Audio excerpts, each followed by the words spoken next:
ഓശാനയുടെ ആർപ്പുവിളികൾ മുതൽ ദുഃഖശനിയുടെ നിശബ്ദത വരെ. ഹോസന്ന എന്ന വാക്കിന്റെ അർത്ഥം ഞങ്ങളെ രക്ഷിക്കണമേ എന്നാണ്. ഈസ്റ്ററിലേക്കുള്ള ഒരു ആത്മീയ ധ്യാനയാത്ര. നമ്മൾ വിലയ്ക്ക് വാങ്ങപ്പെട്ടവരാണ്. നമ്മെ വിലയ്ക്ക് വാങ്ങാൻ വേണ്ടി ഈശോ വില കൊടുത്തു.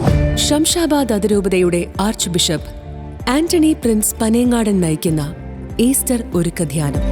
തെയോസ്. ലോകത്തെ ജയിച്ചവനാണ് ഈശോ, മരണത്തെ ജയിച്ചവനാണ് ഈശോ.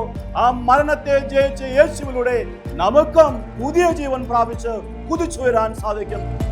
ദൈവത്തെ അറിയാൻ, ദൈവത്തിൽ ആഴപ്പെടാൻ, ക്രൂശിലൂടെ ഉയർപ്പിലേക്ക് നയിക്കുന്ന ഒരു ആത്മീയാനുഭവം. തെയോസ്. ഓശാന മുതൽ ദുഃഖശനി വരെ എല്ലാ ദിവസവും രാത്രി 9:30 ഷലോം ടിവിയിൽ.